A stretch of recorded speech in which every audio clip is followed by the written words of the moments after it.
नमस्कार दोस्तों, मैं रोहित सर एक बार फिर से आपके अपने पार्थ एजुकेशन ऑनलाइन परिवार में स्वागत करता हूं। दोस्तों, आप सब यूजीसी नेट जेआरएफ की तैयारी कर रहे हैं, जिसका एग्ज़ाम अब एनटीए कराता है और इस समय एग्ज़ाम की डेट भी मुझे लगता है और आपको भी पता है पोस्टपोन हो चुकी है। अब आज का हमारा ये वीडियो, आज का हमारा ये सेशन इस बात को लेकर है कि आप बचे हुए समय में कैसे नेट की तैयारी करें, कैसे नेट के एग्जाम में अपनी तैयारी को मजबूत करके जेआरएफ क्रैक करके सफलता अर्जित करें। आज मैं आपको अपने इस पूरे वीडियो में केवल इस बात को लेकर डिस्कशन करने वाला हूं, बताने वाला हूं कि आप नेट जेआरएफ के एग्जाम में सफलता कैसे अर्जित करते हैं। तो दोस्तों, हम शुरुआत करते हैं अपने इस वीडियो के कंटेंट को लेकर। मैंने आज अपने स्वयं के खुद के अनुभवों के आधार पर, क्योंकि मैं एक विषय से नेट हूं और दूसरे विषय से जेआरएफ हूं, 10 सालों से मैं यूजीसी नेट की टीचिंग कर रहा हूं इलाहाबाद में, ऑफलाइन ऑनलाइन दोनों।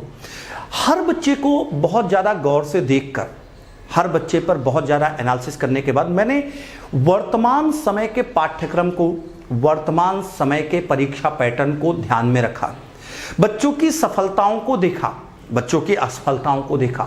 सबको देखकर मैंने 7 ऐसे पॉइंट डिस्क्राइब किए हैं दोस्तों, 7 ऐसे पॉइंट बनाए हैं जिस पॉइंट में कमियां रह जाती हैं, जिस पॉइंट को बच्चे सही से एनालाइज नहीं कर पाते हैं और जिस पॉइंट को सही तरीके से क्रियान्वित ना कर पाने के कारण बच्चे एग्जाम में फेल हो जाते हैं।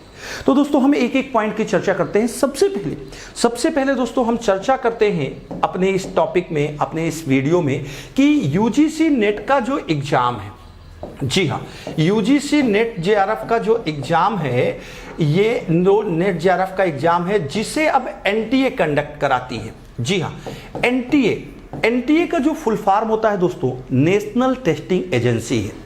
पहले आपने देखा था ऑफलाइन एग्जाम होता है, लेकिन अब जो एग्जाम्स होते हैं वो ऑनलाइन होते हैं। ऑनलाइन एग्जाम में अभी हाल ही में 2018 में, जी हाँ, आज से लगभग 2 साल पहले एनटीए ने सिलेबस में भी काफी भारी भरकम बदलाव कर दिया। तो सबसे पहला आपका ध्यान इस तैयारी की ओर अगर जाता है और बचे हुए समय में आप जेआरएफ क्रैक करना चाहते हैं दोस्तों, तो चाहे आपका जो भी विषय हो, Hindi, Sanskrit, English, home science, history, इतिहास, भूगोल, शिक्षा शास्त्र, कोई भी विषय हो, सबके लिए पहले पेपर की अगर हम बात करते हैं तो पहला पेपर सबका कॉमन होता है। इस पेपर में सबसे पहले दोस्तों आपको ध्यान देना है कि आपका सिलेबस क्या है, क्योंकि बहुत सारे बच्चे, बहुत सारे स्टूडेंट तैयारी तो करने लगते हैं और जाके कोचिंग भी पढ़ने लगते हैं, कोचिंग में एडमिशन भी करा लेते हैं, लेकिन वास्तविकता में दोस्तों उन्हें ये नहीं पता होता कि सिलेबस क्या है। नए बदले हुए करिकुलम, बदले हुए पाठ्यचर्या के आधार पर अगर आप अपनी पढ़ाई नहीं करेंगे तो इस एग्जाम में सफलता कभी भी अर्जित नहीं कर सकते। होता क्या है, सिलेबस में उसका जो मेन टॉपिक है वो टॉपिक्स वही दिए हैं, जैसे टीचिंग एप्टीट्यूड है, रिसर्च एप्टीट्यूड है, टॉपिक वही दिए हुए हैं, लेकिन हर के पाठ्यक्रम में बदलाव हो गया। टीचिंग में भी पहले जो एग्जाम्स में पैटर्न था, पहले जो एग्जाम्स में क्वेश्चन पूछे जाते थे वो पुराने परंपरागत तरीके से पूछे जाते थे, लेकिन अब नए चीजों का बदलाव हो गया है। तो सबसे पहले अगर आप जेआरएफ होना चाहते हैं दोस्तों, तो आप अपने फर्स्ट पेपर का, अपने विषय का सिलेबस उठाइए और सिलेबस उठाने के बाद हर यूनिट वाइज सिलेबस को सही तरीके से देखिए, परखिए, जांच कीजिए, एनालाइज करिए और देखिए कि कौन सा सिलेबस पुराना है, कौन सा सिलेबस नया है। तो सिलेबस की अगर हम बात करें तो सिलेबस में दोस्तों 60% हिस्से तो वही हैं, 60% चीजें वही है जो पुराने में थी, लेकिन 40% हिस्से, 40% चीजों में बदलाव किया गया। अब इसी 40% चीजों को हमें डीप एनालिसिस करना है, क्योंकि एग्जाम में जो पैटर्न आता है, जो परीक्षा होता है, पहले वन लाइनर क्वेश्चन थे, वन लाइनर आंसर हुआ करते थे, लेकिन आजकल यूजीसी का जिस तरीके से डिमांड है, जिस तरीके से यूजीसी अपने आप को जनरेट कर रहा है, किसी भी स्टूडेंट का प्रेजेंस ऑफ माइंड यूज करना है, वो चेक करता है कि यह स्टूडेंट, यह विद्यार्थी किस प्रकार से रटे रटाए विद्याओं को छोड़कर प्रेजेंस ऑफ माइंड का यूज करता है। उसके लिए जरूरी है सबसे पहली चीज आपके पास आपका सिलेबस हो, सिलेबस का डीप एनालिसिस हो और सही तरीके से एक एक विषय वस्तु को आप कैरी ऑन करें। तो जेआरएफ होने का पहला पॉइंट ये है। अब हम आगे बढ़ते हैं। अब दूसरा पॉइंट जो जेआरएफ होने का है दोस्तों, दूसरा पॉइंट जेआरएफ होने का है कि कौन सी किताबें पढ़ी जाएं, कौन सी किताबें ना पढ़ी जाएं, कौन सी किताबों से कितना हमें सफलता अर्जित करने में सहायता मिलेगी। इन सारी बातों को अगर हम ध्यान में दें तो आपने देखा होगा मार्केट में ढेर सारी किताबें हैं, ढेर सारे किताबों के माध्यम से आपको गाइडों के माध्यम से आप पढ़ते होंगे, बहुत सारी चीज़ें आपके पास होंगी। लेकिन बहुत सारे विद्यार्थी हमसे ये प्रश्न पूछते हैं कि कौन सी किताब लें। तो इस प्रश्न के उत्तर में मैं एक चीज़ आपको बिल्कुल अंकित कर देना चाहता हूँ। आप अपने मस्तिष्क में, अपने माइंड में एकदम मेकअप कर लीजिए कि कोई भी किताब, जी हाँ, कोई भी किताब यूजीसी के सिलेबस को पूरी तरीके से कवर नहीं करती। यूजीसी का जो सिलेबस है वो प्रेजेंस ऑफ माइंड को लेकर है, तो किसी किताब में कुछ है, किसी किताब में कुछ है, किसी किताब में कुछ है। हर किताब में अच्छाई और बुराई दोनों पार्ट है, लेकिन अगर ओवरऑल देखा जाए उन अच्छाई और बुराइयों को रख कर कि कौन सी किताब सबसे बेहतर है, तो आपके जहन में सबसे पहला जो नाम आता है वो सबसे बड़ा नाम आता है केवीएस मदान का। जी हाँ, मैं ये कहता हूं कि केवीएस मदान की बुक इन सब में सबसे बेहतर है, लेकिन पूरे के पूरे पाठ्यक्रम को कवर नहीं करती। इसके बाद अगर दूसरी किताब का नाम हम लें तो दूसरी किताब का नाम जो लेते हैं दोस्तों, तो ये ट्रूमैन की बुक है। जी हाँ, ट्रूमैन की किताब भी ठीक ठाक कंडीशन पे है और नए सिलेबस के अनुसार है, लेकिन हर चीज पूरे के पूरे सिलेबस को कवर नहीं करती। इसके बाद आप अरिहंत की बुक से भी, जी हाँ, इसके बाद आप अरिहंत की बुक से भी कुछ सहायता ले सकते हैं। इसके बाद दोस्तों आप प्रतियोगिता साहित्य, जी हाँ, प्रतियोगिता साहित्य की बुक से भी कुछ सफलता अर्जित कर सकते हैं। लेकिन फिर सुन लीजिए, मैंने आपको एक चीज बताई कि इन सब में से कोई भी किताब पूरी तरीके से पाठ्यचर्या को कवर नहीं करती है, सिलेबस को कवर नहीं करती है। सब में कुछ ना कुछ चीज़ें कमी हैं, सब में कुछ ना कुछ चीज़ें घटी हैं। उसका रीजन केवल इतना है, उसका कारण केवल इतना है कि यूजीसी नेट के एग्जाम का पैटर्न जिस तरीके से है, उस पैटर्न में केवल और केवल आपको ध्यान ये रखना है कि प्रेजेंस ऑफ माइंड कैसे यूज हो। तो हमारा दूसरा सेगमेंट था बुक्स का, जिसके आधार पर आप नेट या जेआरएफ के एग्जाम में अपनी सफलता प्राप्त कर सकते हैं। तीसरी चीज दोस्तों सबसे बड़ी प्रॉब्लम, जी हां, तीसरी चीज सबसे बड़ी प्रॉब्लम जो है वो है टाइम मैनेजमेंट की।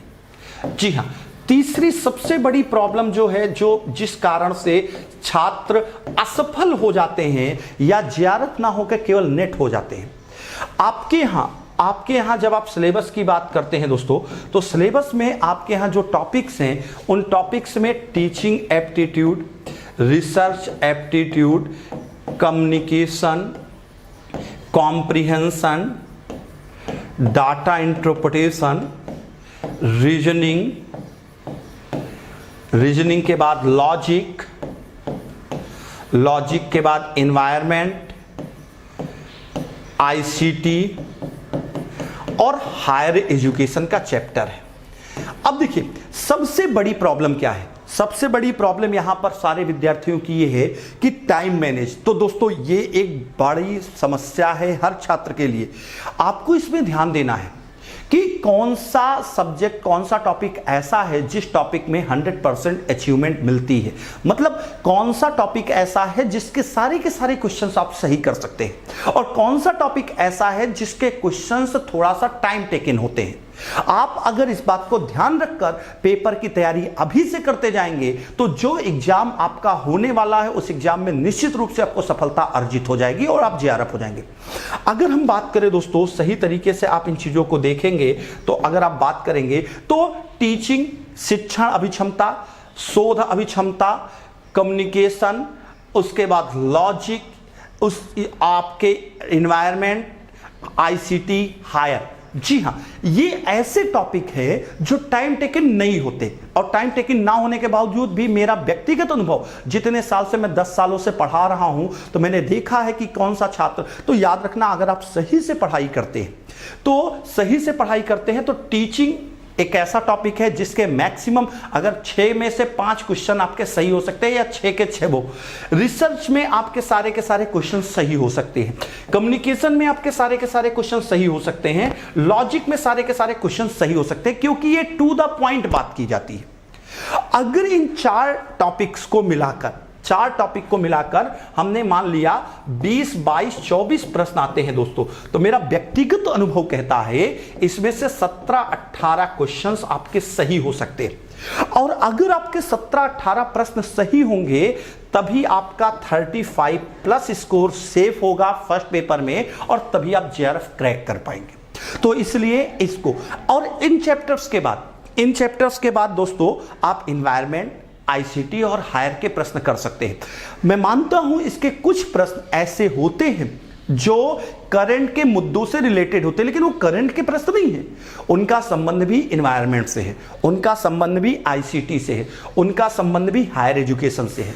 तो इसके भी आपके प्रश्न कंफर्म हो सकते हैं। और इसके अगर 3 टॉपिक्स को हम लें, इन 3 टॉपिक्स को लें दोस्तों, तो 5-5, 4-4 क्वेश्चंस अगर आते हैं तो 10 से 12 प्रश्नों में कम से कम 8 प्रश्न आपके सही करके आने हैं आपको। जी हां, 8 प्रश्न आपको सही करके आने हैं। जब 8 प्रश्न आपको सही करके आने हैं तो 17, 18 और 8 अगर आप जोड़ देंगे, ऊपर से 18 प्रश्न आपके थे और ये 8 प्रश्न आपके थे, तो 26 यहां से हो जाते हैं। जी हां, 26 यहां से हो जाते हैं। इसके बाद आपके पास डीआई, कॉम्प्रिहेंशन और रीजनिंग, ये टॉपिक बनते हैं। डीआई, कॉम्प्रिहेंशन और रीजनिंग जब आपके बनते हैं दोस्तों, तो 4 से 5 क्वेश्चंस इधर आते हैं। ये टाइम टेकन होते हैं, इनको आपको लास्ट में करना है दोस्तों। जब इनको लास्ट में आप करने जाते हैं, जी हाँ, इन प्रश्नों को आप अंत में करने जाते हैं, तो आपको समस्या का समाधान करने के लिए पहले से प्रैक्टिस करनी होगी। और इन सबको मिलाने के बाद अगर आपके इधर से 8-9 क्वेश्चन सही हो गए, तो आपके 35 के आसपास का स्कोर बन जाएगा। जी हां, 35 के आसपास का स्कोर बन जाएगा और तभी जेआरएफ हो पाएगा। तो आपको पहले से टाइम मैनेजमेंट करना पड़ेगा कि किस टॉपिक के प्रश्नों पर हम कितना समय एग्जाम में देंगे, और इसके लिए एक दिन नहीं, इसके लिए अभ्यास करते रहना है, प्रैक्टिस करना है आपको। क्यों? क्योंकि कहते हैं करत करत अभ्यास ते जड़मति होती सुजान, रसरी आवत जातते सिल पर पड़त निशान। तो ये आपको टाइम मैनेजमेंट हो गया। उसके बाद जब हम आगे बढ़ते हैं दोस्तों, कि आगे आपको इसके बाद क्या करना है, तो इसके बाद दोस्तों आपको पता होगा कि मार्केट में ढेर सारे अनसॉल्व पेपर आते हैं।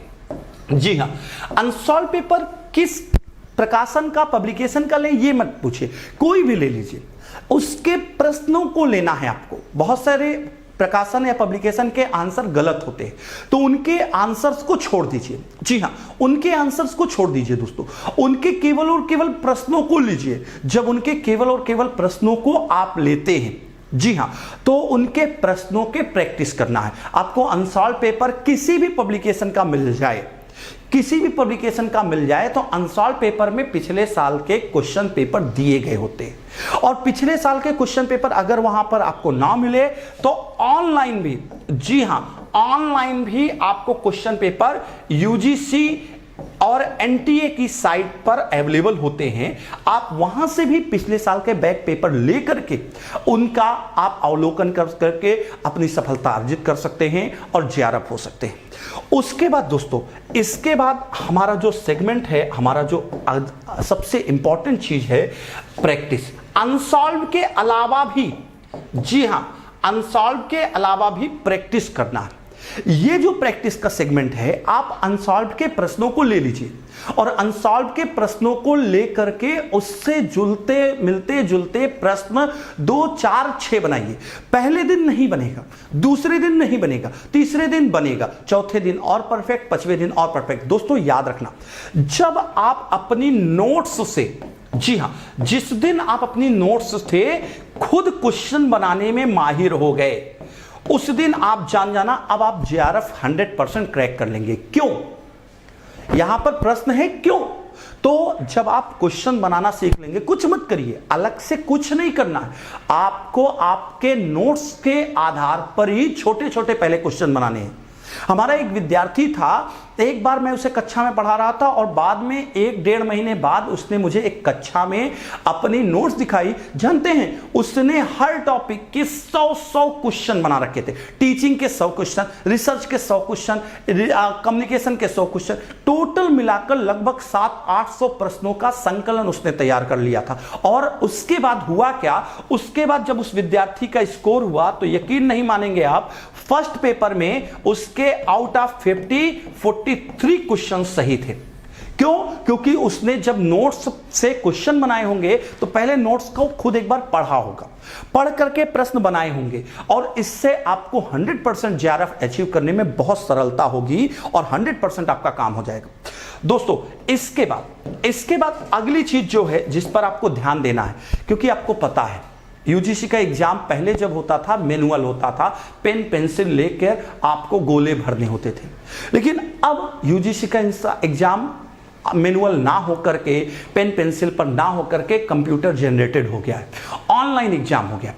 हमारे बहुत सारे बच्चों की सबसे बड़ी प्रॉब्लम है कि वो सब्जेक्ट का नॉलेज बहुत अच्छे रखते हैं, वो फर्स्ट पेपर का नॉलेज बहुत अच्छे रखते हैं, लेकिन फिर भी उनको असफलता मिल जाती है। उसका बहुत बड़ा रीजन है जो कंप्यूटर आधारित ज्ञान है, जो कंप्यूटर आधारित व्यावहारिक ज्ञान है, उसका नॉलेज उनको नहीं है। उन्हें कंप्यूटर पर स्लाइड करना नहीं आता, चीजें रोटेट करना नहीं आता, जिसकी वजह से पढ़ाई पूरी होने के बावजूद भी मैं आपको गारंटी से कह सकता हूं 100 में अगर 30 से 40% बच्चे ऐसे हैं जो असफल होते हैं, तो उसका रीजन है हमारा ऑनलाइन होने वाला एग्जाम। अब इस समस्या को दूर कैसे किया जाए?